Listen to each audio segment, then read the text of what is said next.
Hi മക്കളെ, അപ്പോൾ നമ്മൾ നമ്മുടെ ഇനോർഗാനിക് കെമിസ്ട്രിയുടെ പാർട്ട് 2 വീഡിയോസാണ് കാണാനായിട്ട് പോകുന്നത്. സോ പാർട്ട് 2ൽ ഒന്നാമത്തെ question, the correct geometry and hybridization for XCF4R. XCF4ൻ്റെ കറക്റ്റ് ജോമെട്രിയും ഹൈബ്രിഡൈസേഷനും ഏതാണ് എന്നതാണ് ചോദ്യം. സോ XCF4 സിനോൺ ടെട്രാഫ്ലൂറൈഡ് എന്ന് പറയുന്ന സമയത്ത് സിനോൺ ആണ് നമ്മുടെ സെൻട്രൽ ആറ്റം വരുന്നത്. സോ സെൻട്രൽ ആറ്റമായ സിനോണിൽ 8 ഇലക്ട്രോൺസ് ആണ് ഔട്ടർ മോസ്റ്റിൽ വരുന്നത്. ഓക്കെ, സോ സിനോൺ ഒരു നോബിൾ ഗ്യാസ് ആണ്. സോ നോബിൾ ഗ്യാസുകളുടെ കേസിൽ 8 ഇലക്ട്രോൺസ് ആണ് നമുക്ക് ഔട്ടർ മോസ്റ്റിൽ വരിക. 8 4 പേരാണ് ഫ്ലൂറിനുമായിട്ട് ബോണ്ട് ഫോം ചെയ്തിരിക്കുന്നത്. അതായത് മിച്ചം 2 ലോൺ പെയേഴ്സ്. ഓക്കെ, സോ നമ്മൾ XCF4നെ നോക്കുമ്പം we have 4 bond pairs and 1 lone pair. 4 bond പെയേഴ്സും 1 ലോൺ പെയറും ആണ് നമ്മുടെ സിനോൺ F4ന് ഉള്ളത്. ഓക്കെ, ഒന്നല്ല 2, 4 lone pairs, bond pairs and 2 lone pairs. Okay, 2 lone pairs. Okay ആണല്ലോ. സോ 4ഉം 2ഉം 6 ആണ് ഇതിൻ്റെ ബോണ്ട് പെയറും ലോൺ പെയറും കൂടെ കൂട്ടുമ്പോൾ നമുക്ക് കിട്ടുന്ന സംഖ്യ. ലോൺ പെയറും ബോണ്ട് പെയറും കൂടെ കൂട്ടുമ്പോൾ കിട്ടുന്ന സംഖ്യ 6 ആണെന്നുണ്ടെങ്കിൽ നമ്മുടെ ഹൈബ്രിഡൈസേഷൻ ഏതാണ് നമ്മൾ പഠിച്ചേ? sp3d2. ഓക്കെ, ബോണ്ട് പെയറും ലോൺ പെയറും കൂടെ കൂട്ടുമ്പം 6 കിട്ടുന്നത് കാരണം ഹൈബ്രിഡൈസേഷൻ sp3d2.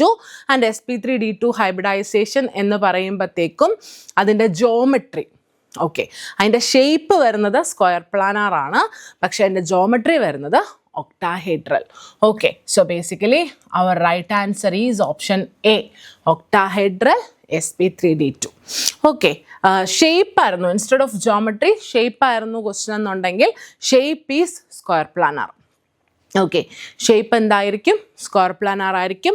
എങ്ങനെ സ്ക്വയർ പ്ലാനാർ ഷേപ്പ് വരുന്നത്? Xenon in the centre. Okay, so ഒന്നാമത്തെ ബോണ്ട് വിത്ത് ഫ്ലൂറിൻ, രണ്ടാമത്തെ, മൂന്നാമത്തെ, നാലാമത്തെ. ദെൻ ഒക്ടാഹെഡ്രലിൽ ഈ 2 പൊസിഷനിൽ ആരിക്കും? ലോൺ പെയേഴ്സ് ഇരിക്കും. സോ ബേസ് ജോമെട്രി വരുമ്പോൾ ഒക്ടാഹെഡ്രൽ വന്നാലും ഷേപ്പ് വരുമ്പോൾ ലോൺ പെയേഴ്സിനെ നമ്മൾ കൺസിഡർ ചെയ്യില്ല. അതുകൊണ്ട് ഷേപ്പ് എന്ത് വരും? സ്ക്വയർ പ്ലാനാർ എന്ന് വരും. ഓക്കെ അല്ലേ? ഓക്കെ, ശരി. അടുത്ത question, boron form covalent compound due to. Boron എന്തുകൊണ്ടാണ് കോവാലൻ കോമ്പൗണ്ട്സ് ഉണ്ടാക്കുന്നത്? ഇപ്പം ബാക്കി താഴത്തെ ഗ്രൂപ്പിൽ താഴെയുള്ളവരെ അപേക്ഷിച്ച് ബോറോൺ ഫോംസ് കോവാലൻ കോമ്പൗണ്ട്സ് 5. ഇത് actually this particular question is from the anomalous behaviour of the first element.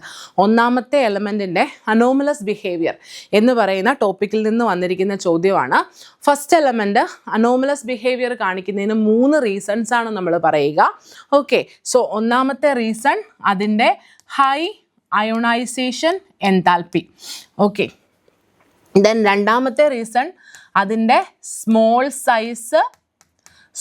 Size ആവുന്നതുകൊണ്ട് തന്നെ high electronegativity.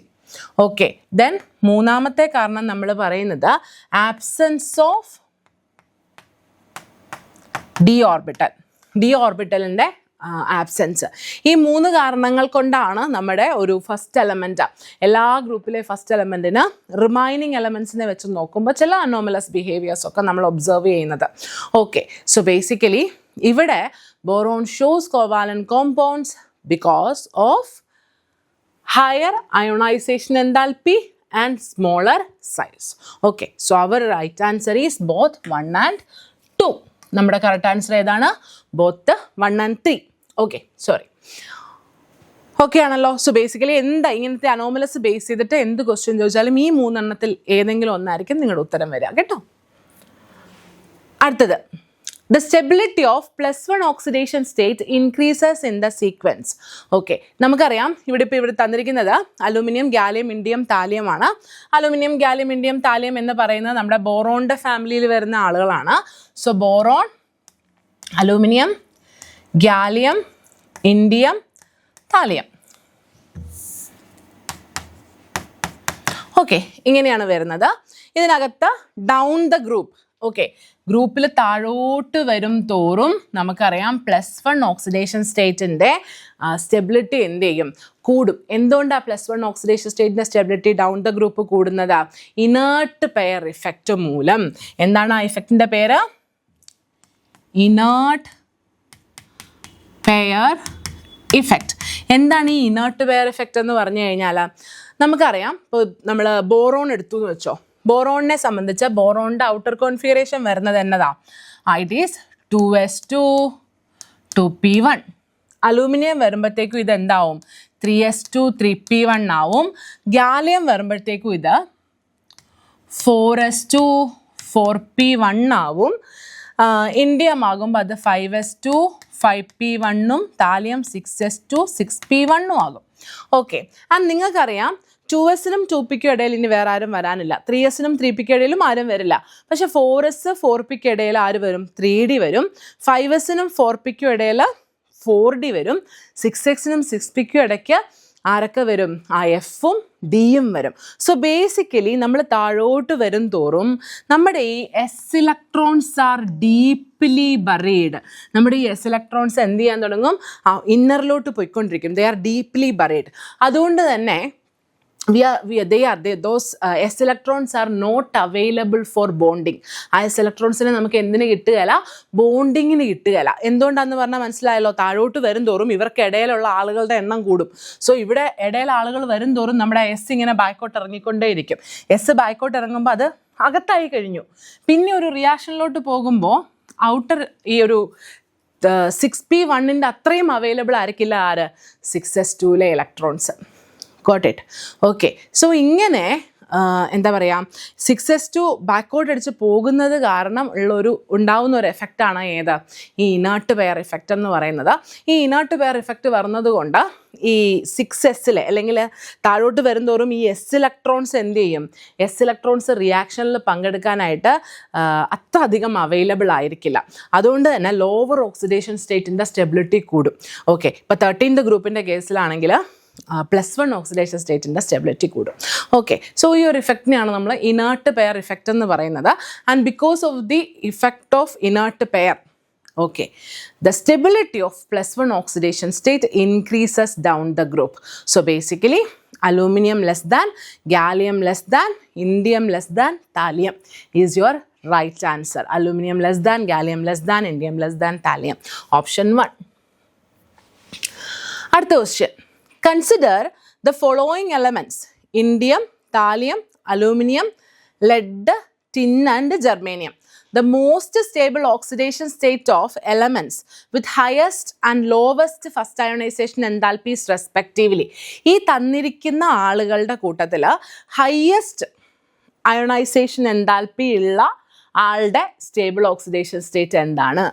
Lowest first ionization enthalpy, lowest first ionization enthalpy ഉള്ള ആളുടെ സ്റ്റേബിൾ ഓക്സിഡേഷൻ സ്റ്റേറ്റ് എന്താണ്?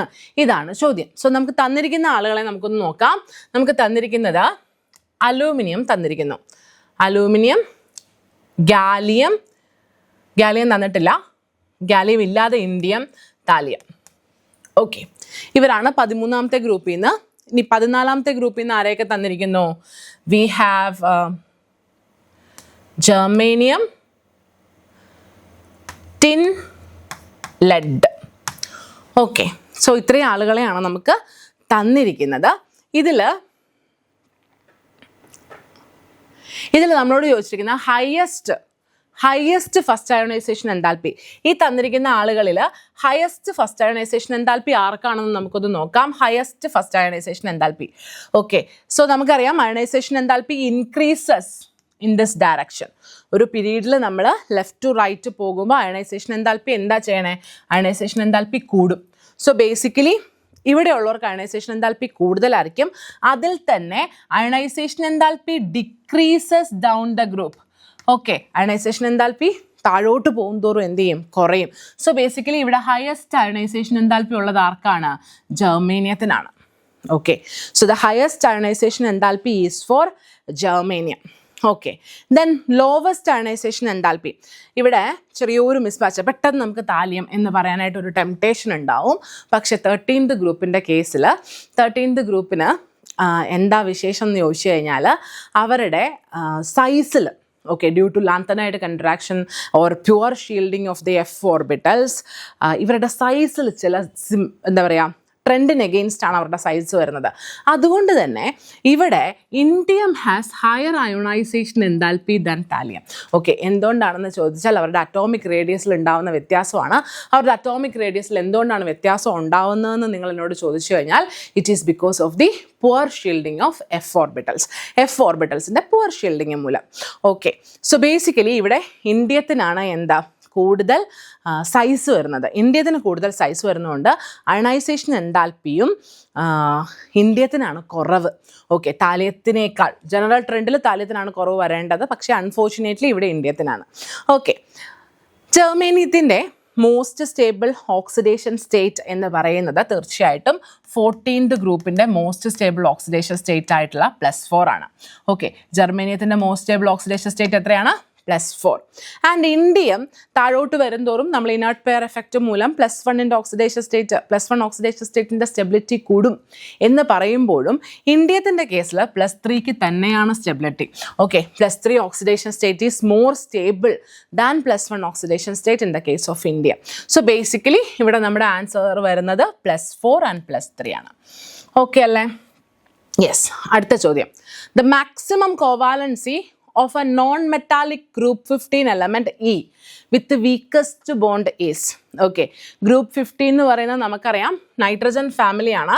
Nitrogen ഫാമിലിയിൽ ആരൊക്കെയാണുള്ളത്? Nitrogen ഫാമിലിയിൽ nitrogen ഉണ്ട്, phosphorus ഉണ്ട്, arsenic ഉണ്ട്, ആൻറ്റിമണി ഉണ്ട്, ബിസ്മത്ത് ഉണ്ട്, മോസ്കോവിയം ഉണ്ട്. So this is our nitrogen family. Nitrogen ഫാമിലിയിലെ നോൺ മെറ്റാലിക് എലമെൻറ്റ്സ് 2 പേരാണ്, നൈട്രജനും ഫോസ്ഫറസും. താഴെയുള്ള ആർസനിക്കൊക്കെ മെറ്റലോയിഡ്സും പിന്നെയും താഴോട്ട് വരുന്ന ബിസ്മത്തൊക്കെ മെറ്റലുമാണ്. So basically nitrogen and phosphorus are the non metals present in group 15. So ബാക്കിയുള്ളവരെ നമുക്ക് എന്ത് ചെയ്യാം? ബാക്കിയുള്ളവരെ നമുക്ക് ഇവിടുന്ന് മായ്ച്ചു കളയാം. അവരല്ല നമ്മുടെ ടാർഗറ്റ്സ്. നമ്മുടെ ടാർഗറ്റ് ഒന്നുമില്ല നൈട്രജൻ അല്ലെങ്കിൽ ഫോസ്ഫറസ്. സോ ഇവരിൽ ആരാണെന്ന് ചൂസ് ചെയ്യാനായിട്ട് തന്നിരിക്കുന്ന അടുത്ത ക്ലൂ ആണ് വീക്കസ്റ്റ് ബോണ്ട് എന്നുള്ളത്. ഇൻഫാക്ട് വീക്കസ്റ്റ് ബോണ്ട് എന്ന് പറയുമ്പം വീക്കസ്റ്റ് സിംഗിൾ ബോണ്ടാണ് കേട്ടോ ഉദ്ദേശിക്കുന്നത്. So among nitrogen and phosphorus the weakest single bond is nitrogen single bond ആണ്. Nitrogen single bond is weaker than phosphorus single bond. എന്തുകൊണ്ടാണെന്ന് നിങ്ങൾ ചോദിച്ചാൽ nitrogen is smaller than phosphorus. Nitrogen ഫോസ്ഫറസിനേക്കാൾ ചെറുതാണ്. അതുകൊണ്ട് തന്നെ electron repulsions will be there. എന്തുണ്ടാവും? Electron repulsions ഉണ്ടാവും. ഈ ഇലക്ട്രോൺ റിപ്പൽഷൻസ് എക്സിസ്റ്റ് ചെയ്യുന്നത് കാരണം എന്ത് സംഭവിക്കും? അവരുടെ ബോണ്ട് വീക്കാവും. So the weakest single bond എന്ന് പറയുന്നത് നൈട്രജൻ്റേതാണ്. Nitrogen compared to phosphorus. So basically ഇവിടെ വീക്കസ്റ്റ് സിംഗിൾ ബോണ്ട് വരുന്നത് നൈട്രജൻ ആയതുകൊണ്ട് തന്നെ നമ്മുടെ ഇവിടുത്തെ ടാർഗറ്റ് ആരാണ്? നൈട്രജൻ ആണ്. And the maximum covalency exhibited by nitrogen is 4. നൈട്രജൻ്റെ മാക്സിമം കോവാലൻസി എത്രയാണ്? 4 ആണ്. നമ്മുടെ അമോണിയം അയോൺ അതിനൊരു എക്സാമ്പിളാണ്. ക്വട്ടേണറി നമ്മുടെ അമീൻസ് പഠിക്കുന്ന സമയത്ത് നമ്മൾ കാണുന്ന ക്വട്ടേണറി അമോണിയം സോൾട്സ്, അതും എന്തിന് എക്സാമ്പിളാണ്? ഈ ഒരു ക്വട്ടേണറി അമീൻസ് നമ്മൾ പറയില്ലേ, ആ സാധനം. അതും ഈ ഒരു +4 കോവാലൻസി നൈട്രജൻ കാണിക്കുന്നതിന് എക്സാമ്പിളാണ്. NH4+ ആണല്ലോ. സോ നൈട്രജൻ്റെ മാക്സിമം കോവാലൻസി എത്രയാണ്? 4 ആണ്. So our answer is option 1. അല്ലേ? എങ്ങനെയാണ് ഈ ഒരു ഉത്തരത്തിലോട്ട് എത്തിയെന്ന് നിങ്ങൾക്ക് മനസ്സിലായല്ലോ. നോൺ മെറ്റാലിക് എലമെൻറ്റ്സ് എന്നുള്ള ക്ലൂ വെച്ചിട്ട് നൈട്രജൻ ഫോസ്ഫറസ് എന്ന 2 ഓപ്ഷനിലോട്ട് നമ്മൾ എത്തുന്നു. വീക്കസ്റ്റ് ബോണ്ട് എന്ന ക്ലൂ വെച്ചിട്ട് നമ്മൾ നൈട്രജനിലോട്ട് എത്തുന്നു. And the maximum covalency of nitrogen is 4. താഴോട്ട് വരുന്നവർക്ക് കോവാലൻസി എക്സ്പാൻഡ് ചെയ്യാനുള്ള ഓപ്ഷൻ ഉണ്ട് കേട്ടോ. ഈ കോവാലൻസി എക്സ്പാൻഡ് ചെയ്യാൻ എന്തുകൊണ്ടാണ് പറ്റുന്നത്? empty d ഓർബിറ്റൽസ് പ്രസൻ്റ് ആയതുകൊണ്ട്. പക്ഷെ നൈട്രജനിൽ അൺഫോർച്ചുനേറ്റ്ലി എന്തില്ല? empty d ഓർബിറ്റൽസ് പ്രസൻ്റ് അല്ല. അതുകൊണ്ട് തന്നെ നൈട്രജൻ അതിൻ്റെ കോവാലൻസിയെ അനക്കാൻ സാധിക്കില്ല. 4 ആണ് മാക്സിമം. യെസ്. അടുത്ത ചോദ്യം is a simple question and this question is from our D and F block. What is Bayer's reagent? Bayer's reagent നമുക്ക് എവിടെയാണ് ഫെമിലിയർ? Bayer's reagent നമുക്ക് ഓർഗാനിക് കെമിസ്ട്രിയിലാണ് ഫെമിലിയർ ആയിട്ടുള്ളത്. Bayer's reagent എന്താണ്? Bayer's reagent എന്ന് പറയുന്നത് നമ്മൾ ആൽക്കീനുകളെ അല്ലേ, അല്ലെങ്കിൽ അൺസാച്ചുറേഷനെ, to be very frankly generally പറഞ്ഞു കഴിഞ്ഞാൽ അൺസാച്ചുറേഷനെ ഐഡൻറ്റിഫൈ ചെയ്യാൻ നമ്മൾ ഉപയോഗിക്കുന്ന കെമിക്കലാണ് Bayer's reagent. ആ Bayer's reagent എന്താണെന്ന് ചോദിച്ചിരിക്കുന്നത്. Bayer's reagent is nothing but cold dilute KMnO4. Okay, so cold dilute KMnO4, aqueous KMnO4 is known as എന്താണ്? Bayer's reagent. അടുത്തത്, which of the following pairs of ions will have same spin only magnetic moment values within the pair? Okay, ഈ പെയറുകളിൽ ആർക്കാണ് ഒരേ സ്പിന്നുള്ളി magnetic moment ഉള്ളത് എന്നാണ് ചോദ്യം. Okay, so spin only magnetic moment കണ്ടുപിടിക്കണമെന്നുണ്ടെങ്കിൽ ആദ്യം നമ്മൾ എന്ത് കണ്ടുപിടിക്കണം? Number of unpaired electrons in the D orbital കണ്ടുപിടിക്കണം. ഡി ഓർബിറ്റലിലെ നമ്പർ ഓഫ് അൺപെയർഡ് ഇലക്ട്രോൺസ് കണ്ടുപിടിക്കണം. എന്നിട്ട് നമ്പർ ഓഫ് അൺപെയർഡ് ഇലക്ട്രോൺസിനെ n ആയിട്ട് എടുക്കുക. ഓക്കെ, നമ്പർ ഓഫ് അൺപെയർഡ് ഇലക്ട്രോൺസിനെ n ആയിട്ട് എടുത്തിട്ട് ദേ ഈ കാണുന്ന ഇക്വേഷനിൽ mu is equal to root of n into n plus 2. Okay, number of unpaired ഇലക്ട്രോൺസിനെ n ആയിട്ട് എടുത്തിട്ട് ഈ കാണുന്ന ഇക്വേഷനിൽ നമ്മൾ അവരെ ഇട്ട് കൊടുത്താൽ നമുക്ക് എന്ത് കിട്ടും? മാഗ്നറ്റിക് മൊമെൻറ്റ് കിട്ടും. സോ ബേസിക്കലി ഈ ക്വസ്റ്റിനെ നമുക്ക് കുറച്ചും കൂടി ചെറുതാക്കാം. അതായത് നമ്പർ ഓഫ് അൺപെയർഡ് ഇലക്ട്രോൺസ് കണ്ടുപിടിക്കുക. നമ്പർ ഓഫ് അൺപെയർഡ് ഇലക്ട്രോൺസ് ആർക്കൊക്കെയാണോ സെയിം വരുന്നത് അവർക്കൊക്കെ സ്പിന്നുള്ളി മാഗ്നറ്റിക് മൊമെൻറ്റ് സെയിം ആയിരിക്കും. സെറ്റാണല്ലോ? Okay, now zinc 2+, titanium 2+. Zinc നമുക്കറിയാം, സിങ്കിൻ്റെ കോൺഫിഗറേഷൻ വരുന്നത് എന്താണ്? സിങ്കിൻ്റെ ഔട്ടർ കോൺഫിഗറേഷൻ മതി, മൊത്തം വേണ്ട. ഔട്ടർ കോൺഫിഗറേഷൻ വരുന്നത് എന്തെന്നാ? ഇറ്റ് ഈസ് 3s2 3d10 അല്ലേ? 3s2 3d10 ആണ് സിങ്ക് വരുന്നത്. See, I can write from the beginning. Scandium, titanium, vanadium, chromium, manganese, iron, cobalt, nickel, copper, zinc. Okay, Scotty Vikraman, Fico, Nick Husen. Okay, so scandium outer configuration 3s2 3d1, titanium 3s2 3d2. You can write it in some other colors, right? Yeah, 3s2 3d1 scandium, 3s2 3d2 titanium, 3s2 3d3 vanadium, 3s1 3d5 chromium, 3s2 3d5 manganese, 3s2 3d6 iron, 3s2 3d7 cobalt, 3s2 3d8 nickel, 3s1 3d10 copper, 3s2 3d10 zinc. Okay, so നമുക്ക് ആദ്യം വരുന്നത് ആരാണ്? നമുക്ക് ആദ്യം വരുന്നത് zinc 2+ഉം titanium 2+ഉം. So ഇവിടെ നോക്കിക്കേ, zinc 2+, zinc 2+ എന്ന് പറയുമ്പോഴത്തേക്കും സിങ്കിൽ നിന്ന് 2 ഇലക്ട്രോൺസ് പോകുന്നത്. സിങ്കിൽ നിന്ന് 2 ഇലക്ട്രോൺസ് എവിടെ പോകും? 3s പോകും കേട്ടോ. ഒരിക്കലും it is, so it's not.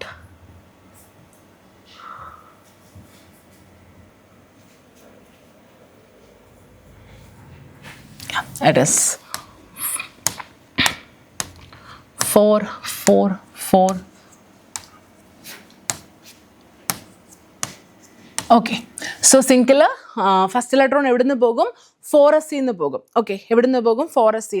So 4s 2 electrons ആണ് ആദ്യം പോകുക. സോ 4s 2 ഇലക്ട്രോൺസ് പോയാൽ നമുക്ക് എന്ത് കിട്ടും? 3d10 എന്ന് കിട്ടും. 3d10 എന്ന് പറയുന്ന ഒരു കംപ്ലീറ്റ്ലി ഫിൽഡ് കോൺഫിഗറേഷൻ ആണ്. സോ അതൊരു കംപ്ലീറ്റ്ലി ഫിൽഡ് കോൺഫിഗറേഷൻ ആയതുകൊണ്ട് തന്നെ സിങ്ക് 2+നകത്ത് 0 അൺപെയർഡ് ഇലക്ട്രോൺസ് ആണ് ഉണ്ടാവുക. ഓക്കെ, ദെൻ ടൈറ്റാനിയം 2+, ടൈറ്റാനിയം ദേ ഇതാണ്. ടൈറ്റാനിയത്തിൽ നിന്ന് ടൈറ്റാനിയം 2+ എന്ന് പറയുമ്പം 4s 2 ഇലക്ട്രോൺസാണ് പോകുന്നത്. 4s 2 ഇലക്ട്രോൺസ് പോയി കഴിഞ്ഞാൽ ടൈറ്റാനിയം 2+ൽ ഡിയിൽ 2 ഇലക്ട്രോൺസ്. ഓക്കെ, ഡിയിൽ 2 ഇലക്ട്രോൺസ് ഉണ്ടായിരിക്കും. അതായത് അതിന് 2 അൺപെയർഡ് ഇലക്ട്രോൺസ് ഉണ്ട്. ഓക്കെ, സോ നമ്മുടെ ഉത്തരം എ അല്ല. എ വരുന്ന എല്ലാം നമുക്ക് അങ്ങ് ക്യാൻസൽ ആകാം. എ വരുന്ന 2 ഓപ്ഷൻസ് ഉണ്ട് നമുക്ക്, ബിയും സിയും. അത് രണ്ടും ഉത്തരവല്ല. ഓക്കെ, ഇനി ബി നോക്കിക്കേ. Chromium 2+, iron 2+. ക്രോമിയം 2+ എന്ന് പറയുമ്പോഴത്തേക്കും ക്രോമിയം 2+ൽ ആരാടാ വരിക?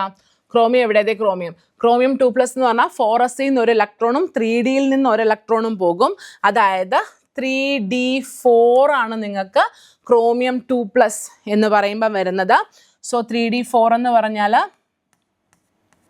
1, 2, 3, 4 അൺപെയർഡ് ഇലക്ട്രോൺസ് ആണ് ഉണ്ടാവുക. So basically chromium 2+ have 4 unpaired electrons. Iron 2+, iron വരുന്നത് 4s2 3D6 ആണ്. അയൺ 2+ എന്ന് പറഞ്ഞാൽ 4sലെ 2 ഇലക്ട്രോൺസ് പോയിട്ട് 3Dയിലെ 6 ഇലക്ട്രോൺസ്.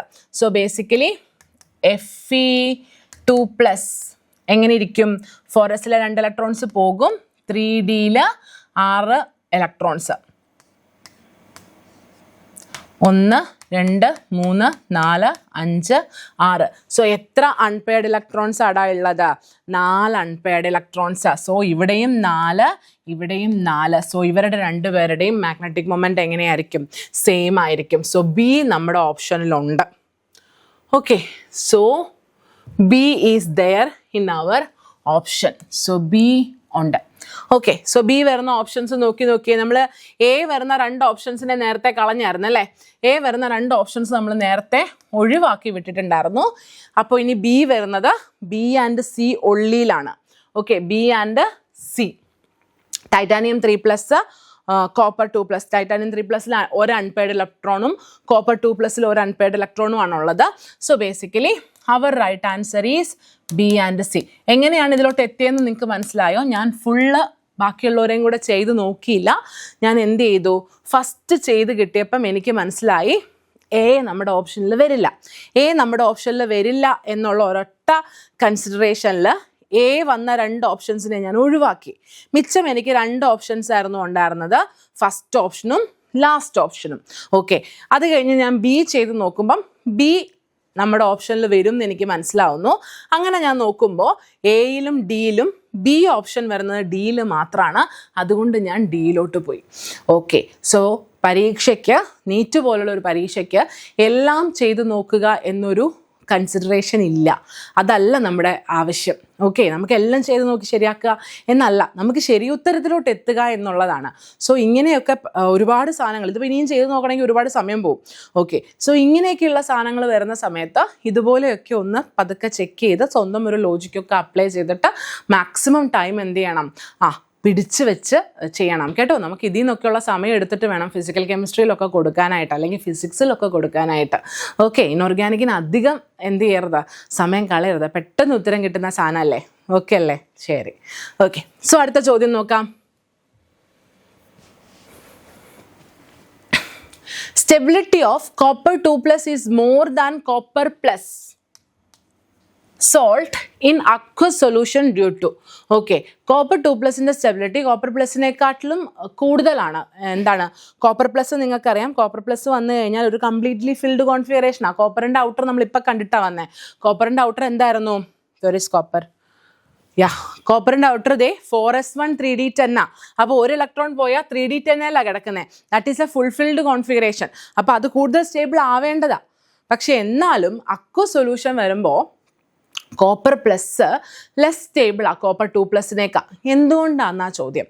അത് എന്തുകൊണ്ടാണെന്ന് ചോദിച്ചാൽ അക്വസ് സൊല്യൂഷൻസ് വരുമ്പോൾ നമ്മുടെ ഇലക്ട്രോണിക് കോൺഫിഗറേഷൻ്റെ പോലെ തന്നെ അവരുടെ വെള്ളവുമായിട്ടുള്ള ഇൻട്രാക്ഷനും ഇമ്പോർട്ടൻ്റ് ആണ്. ഓക്കെ, സോ ഈ copper 2+ ions interact better with water. Okay, so the hydration enthalpy interact ചെയ്യുന്ന സമയത്ത് റിലീസ് ആവുന്ന എനർജിയെ നമ്മൾ ഹൈഡ്രേഷൻ എൻതാൽപ്പി എന്നാണ് പറയുന്നത്. ഈ ഹൈഡ്രേഷൻ എൻതാൽപ്പി കൂടുതൽ ആർക്കാണ്? കോപ്പർ 2+നാണ്. അതുകൊണ്ട് തന്നെ കോപ്പർ 2+ ഈസ് മോർ സ്റ്റേബിൾ.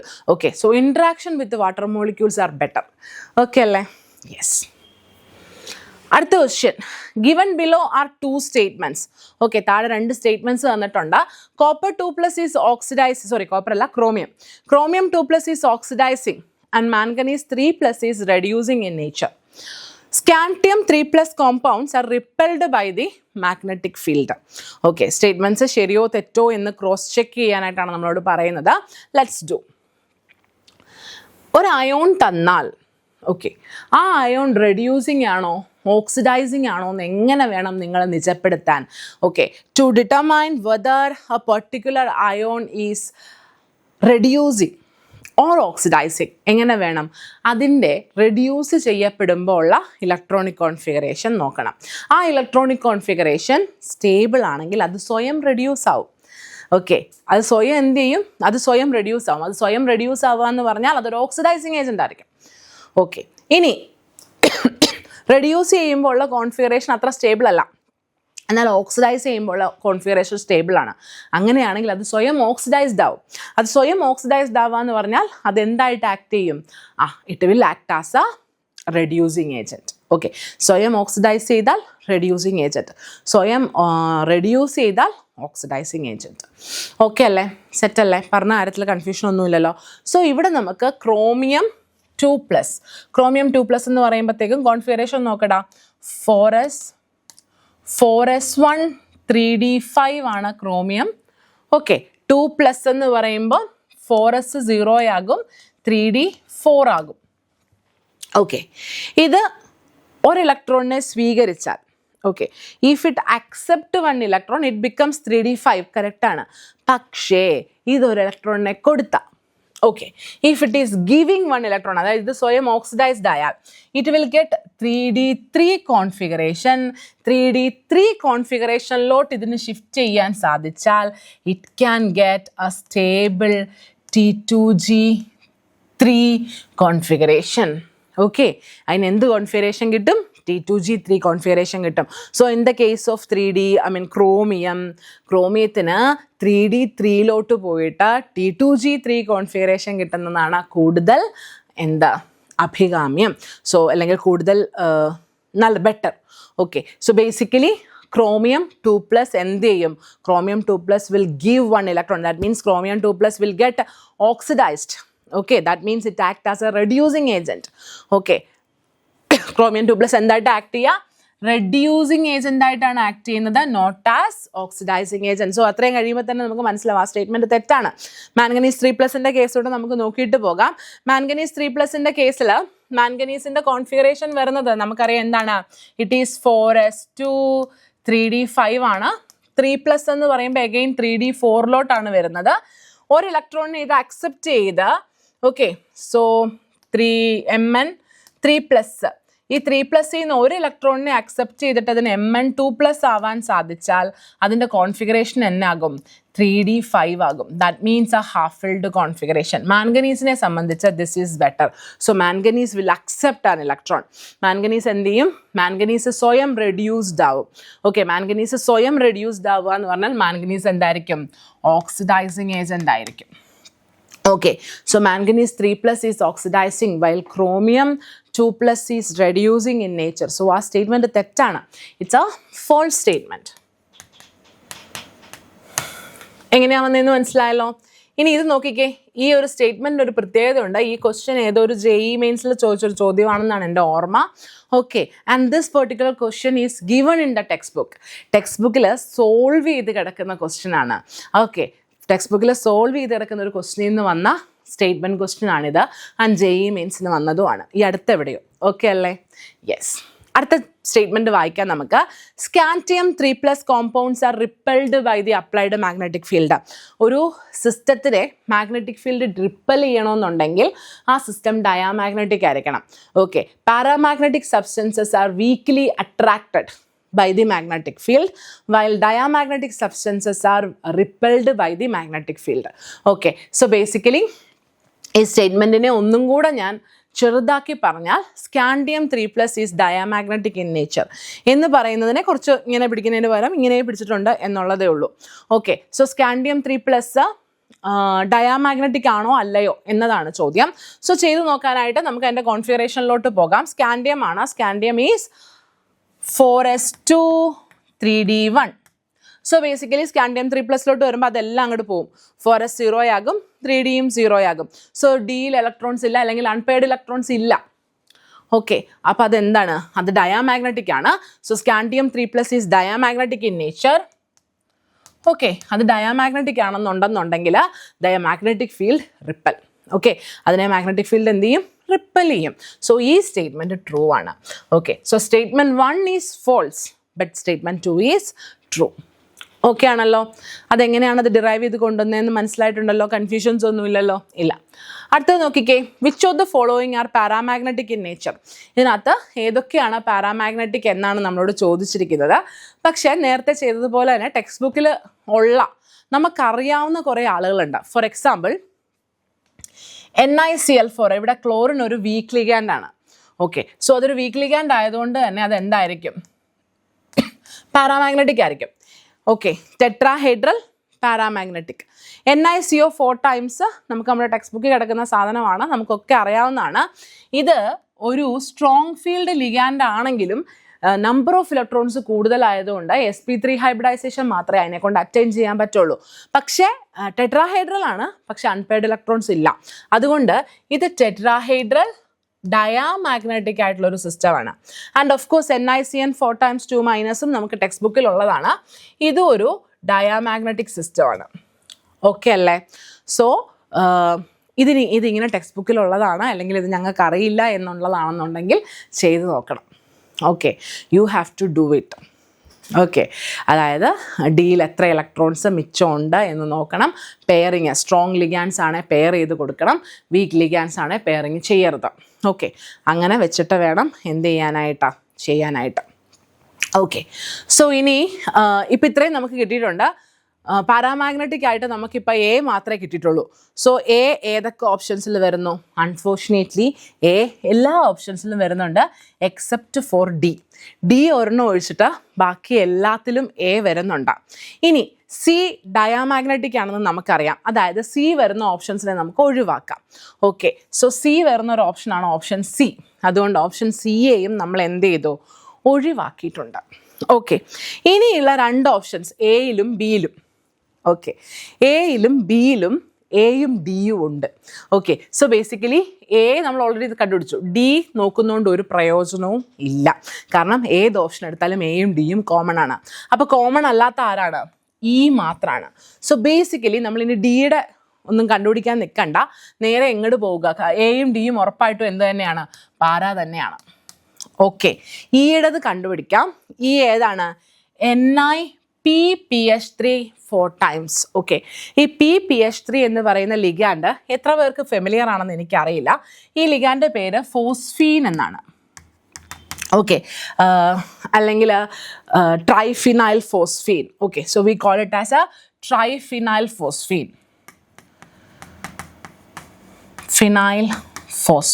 ഈ ട്രൈഫിനൈൽ ഫോസ്ഫീൻ എന്ന് പറയുന്നത് നമ്മുടെ CO പോലെ തന്നെ, കാർബണൈൽ ലിഗാൻഡ് പോലെ തന്നെ ഉള്ളൊരു, അല്ലെങ്കിൽ ആ രീതിയിൽ ആക്ട് ചെയ്യുന്ന ഒരു ലിഗാൻഡാണ്. ഓക്കെ, അതായത് അതൊരു സ്ട്രോങ് ലിഗാൻഡാണ്. Okay, and it is having 0 oxidation state. PPH3ക്ക് സിയോടെ പോലെ തന്നെ അതിൻ്റെ ചാർജ് എന്ന് പറയുന്നത് എന്താണ്? 0ആണ്. ന്യൂട്രൽ ലിഗാൻഡാണ്. CO പോലെ തന്നെ ന്യൂട്രൽ ലിഗാൻഡാണ് PPH3യും. അതുകൊണ്ട് എങ്ങനെ NiCO4 ടൈംസ് ആക്ട് ചെയ്തോ അതേ രീതിയിലായിരിക്കും ആരും ആക്ട് ചെയ്യുക? NiPPH3 PPH3 4 ടൈംസും act ചെയ്യുന്നുണ്ടാവുക. ഓക്കെ, ഞാൻ പറഞ്ഞത് മനസ്സിലായോ? ഇവിടെ CO ഒരു ന്യൂട്രൽ ലിഗാൻഡാണ്, സ്ട്രോങ് ലിഗാൻഡാണ്. PPH3യും ഒരു ന്യൂട്രൽ ലിഗാൻഡാണ്, സ്ട്രോങ് ലിഗാൻഡാണ്. അതുകൊണ്ട് CO എങ്ങനെ ആക്ട് ചെയ്യുന്നോ അങ്ങനെ തന്നെയായിരിക്കും ആരും ആക്ട് ചെയ്യുക? PPH3യും ആക്ട് ചെയ്യുന്നുണ്ടാവുക. So basically in PPH3, in this particular compound also we will have tetrahedral geometry with diamagnetic and diamagnetic magnetism, diamagnetic property. Okay, so ഇവിടെ ഈ NiPPH3 4 ടൈംസ് എന്താണ്? ഡയാമാഗ്നറ്റിക് ആണ്. സോ നമ്മളോട് പാരാമാഗ്നറ്റിക് ആരൊക്കെയാണെന്നാണ് ചോദിച്ചിരിക്കുന്നത്. ഇവിടെ നമുക്ക് പാരാമാഗ്നറ്റിക് ആയിട്ട് എയും ഡിയും മാത്രമേ കിട്ടിയിട്ടുള്ളൂ. ഈ എന്താണ്? ടെട്രാഹൈഡ്രൽ ആയിരിക്കും, പക്ഷേ ഡയാമാഗ്നറ്റിക് ആയിരിക്കും, ജസ്റ്റ് ലൈക്ക് അവർ NiCO4 times. Okay, tetrahedral diamagnetic. ആര്? ഇദ്ദേഹവും. കേട്ടോ, ഓർത്തിരുന്നോണേ. ഇതിൽ നമ്മൾ കോമൺ ആയിട്ട് ചെയ്യുന്ന ആളുകളെ ഓർത്തോർത്ത് വെച്ചാൽ പരീക്ഷയ്ക്ക് ഇത് മുഴുവൻ ചെയ്ത് സമയം കളയേണ്ടി വരില്ല. അടുത്ത ചോദ്യം. The correct order of wavelength of light absorbed by the following complexes. Okay, so wavelength in the order കണ്ടുപിടിക്കാനാണ് പറഞ്ഞിരിക്കുന്നത്. And lambda, we know that lambda is inversely proportional to delta. Okay, delta കൂടുന്തോറും lambda കുറയും. Okay, ഇനി delta എങ്ങനെയാണ് കൂടുക? Strong ligand ആണെങ്കിൽ delta കൂടുതലായിരിക്കും. Okay, നമുക്കിവിടെ എന്തൊക്കെ ലിഗാൻഡ്സ് ഉണ്ട്? നമുക്കിവിടെ CN ലിഗാൻഡ് ഉണ്ട്, NH3 ലിഗാൻഡ് ഉണ്ട്, CN മൈനസ്, H2O 2 എണ്ണം ഉണ്ട്. ഓക്കെ, സോ ഒബ്വിയസ്ലി നമ്മുടെ സ്പെക്ട്രോകെമിക്കൽ സീരീസിൽ നിന്ന് നമുക്കറിയാം CN is more stronger ligand than NH3. Okay, so CN ഉം NH3 and of course H2O is even weaker than these two. H2O അവരെ രണ്ടുപേരെക്കാട്ടിലും വീക്കറാണ്.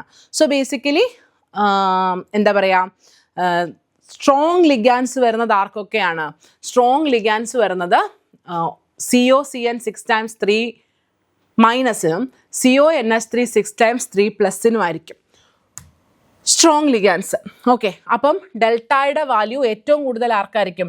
ഡെൽറ്റയുടെ വാല്യൂ ഏറ്റവും കൂടുതൽ COCN 6 times 3 മൈനസിനായിരിക്കും. എന്തുകൊണ്ടാണ്? Because CN is stronger ligand than anyone else. Okay, ഇത് കഴിഞ്ഞാൽ അടുത്ത delta ആർക്കായിരിക്കും? അടുത്ത ഡെൽറ്റ വരുന്നത് CONH3 6 times 3 പ്ലസിനായിരിക്കും. ഓക്കെ, അടുത്ത ഡെൽറ്റ വരുന്നത് അദ്ദേഹത്തിനായിരിക്കും, കാരണം അദ്ദേഹമാണ് അടുത്ത ലിഗാൻഡ്, സ്ട്രെങ്ത് കൂടിയ അടുത്ത ലിഗാൻഡ് NH3 ആണ്. ഓക്കെ അല്ലേ? സെറ്റ് അല്ലേ? യെസ്. അടുത്ത പ്രശ്നം എന്ന് പറഞ്ഞാൽ ഇവർക്ക് 2 പേർക്കും വെള്ളമാണ്. ഓക്കെ, വെള്ളമാണ് അടുത്ത 2 ലിഗാൻഡ്. അപ്പം ലിഗാൻഡ് വെച്ചിട്ട് നമുക്ക് അവിടെ എന്ത് ചെയ്യാൻ പറ്റത്തില്ല? ഡെൽറ്റ പ്രെഡിക്റ്റ് ചെയ്യാൻ പറ്റത്തില്ല. പിന്നെ എന്നാ വെച്ച് പ്രെഡിക്റ്റ് ചെയ്യണം? എടാ, ലിഗാൻഡ് വെച്ച് പ്രെഡിക്റ്റ് ചെയ്യാൻ പറ്റത്തില്ലെങ്കിൽ next you go for geometry. Okay, geometry അല്ലെങ്കിൽ you go for the oxidation state. Even geometry is fine. ഇതൊരു എന്താ പറയുക, ഒരു 4 ജോമെട്രി വരുന്ന ഒരു സിസ്റ്റമാണ്. And this is an octahedral system. Delta O is always greater. ഇനി അതല്ല, അത് വെച്ചിട്ട് നോക്കുമ്പോൾ ഒരു കൺഫ്യൂഷൻ ഉണ്ടെങ്കിൽ പോലും ഓക്സിഡേഷൻ സ്റ്റേറ്റ് വെച്ച് നോക്കിയാൽ മതി. ഓക്സിഡേഷൻ സ്റ്റേറ്റ് കൂടിയ ആൾക്ക് ഡെൽറ്റ കൂടുതലായിരിക്കും. ഇവിടെ നിങ്ങൾ നോക്കിക്കേ, ഇതൊരു 0 ന്യൂട്രൽ ലിഗാൻഡാണ് വെള്ളം എന്ന് പറയുന്നത്. ഓക്കെ, അപ്പോൾ ഈ 2+ എന്ന് പറയുന്ന ആരുടെ ചാർജ് ആയിരിക്കും? മെറ്റലിൻ്റെ ചാർജ് ആയിരിക്കും. ഇവിടെ 3+. So basically titanium 3+, copper 2+. ആർക്കാ ചാർജ് കൂടുതൽ? ടൈറ്റാനിയം 3+നാണ് ചാർജ് കൂടുതൽ. ചാർജ് കൂടുമ്പോൾ ഡെൽറ്റ O കൂടുതലായിരിക്കും. സോ ബേസിക്കലി NH3 കഴിഞ്ഞാൽ അടുത്തതായിട്ട് ആര് വരും? അടുത്തതായിട്ട് TiH2O 6 times 3+ വരും. And then finally CuH2O 4 times 2+. Okay, so ഇതാണ് ആരുടെ ഓർഡർ? ഡെൽറ്റയുടെ ഓർഡർ. ഓക്കെ, ഡെൽറ്റയുടെ ഓർഡറാണ് ഇത്. ഡെൽറ്റ കുറയുന്ന ഓർഡറാണ്. ഇതേ ഓർഡറിലായിരിക്കും ലാംഡ കൂടുന്നത്. Okay, so the highest lambda will be for this, and then for this, then this, and finally least lambda will be for COCN 6 times 3 minus. Okay, ഈ ചോദ്യം discuss ചെയ്തത് നിങ്ങൾക്ക് മനസ്സിലായെന്ന് ഞാൻ വിചാരിക്കുവാണേ. ഓക്കെ, ഇതാണ് ഒരു കൺസിഡറേഷൻ. ഓക്കെ, ആൻഡ് ലാംഡയുടെ value depends on the type of ligand, charge, geometry etcetera. Okay അല്ലേ? യെസ്. അടുത്ത question. Ethylene diamine tetra acetate ion is an, of course ഇത് നമുക്ക് അറിയാവുന്നതാണ്, ഹെക്സാഡെൻഡേറ്റ് ലിഗാൻഡ് അല്ലേ? അതൊരു ഹെക്സാഡെൻഡേറ്റ് ലിഗാൻഡ് ആണ്. ഓക്കെ, 2 Nഉം 4 Oയും. അടുത്ത question. Homoleptic complexes from the following is. ഇതിനകത്തുനിന്ന് ഹോമോലെപ്റ്റിക് കോംപ്ലക്സ് ഏതാണെന്നാണ്. ഹോമോലെപ്റ്റിക് കോംപ്ലക്സ് എന്ന് പറഞ്ഞാൽ നമുക്കറിയാം ഒരേ ലിഗാൻഡ് വരുന്ന കോംപ്ലക്സ് ആണ്. ഇവിടെ നമ്മൾ നോക്കിയാൽ ഒന്നാമത്തെ കേസിൽ യു ഹാവ് ഡൈഅമീൻ, ക്ലോറിഡോ, നൈട്രൈറ്റോ, ഇതൊക്കെ ലിഗാൻഡ് ആയിട്ട് വരുന്നുണ്ട്. 3 ലിഗാൻഡ്സ് ഉണ്ട് അതിനകത്ത്. സോ അതൊരു ഹെട്രോലെപ്റ്റിക് കോംപ്ലക്സ് ആണ്. അടുത്തത് പെൻഡാ അമീൻ കാർബണേറ്റോ, 2 എണ്ണം വരുന്നുണ്ട്. ട്രൈ അമീൻ ട്രൈ അക്വ, 2 എണ്ണം വരുന്നുണ്ട്. പൊട്ടാസ്യം ട്രൈ ഓക്സലേറ്റോ, 1 എണ്ണേ വരുന്നുള്ളൂ. ഓക്കെ, സോ ബേസിക്കലി ഇവിടുത്തെ ഹോമോലെപ്റ്റിക് കോംപ്ലക്സ് ഏതാണ്? Option D.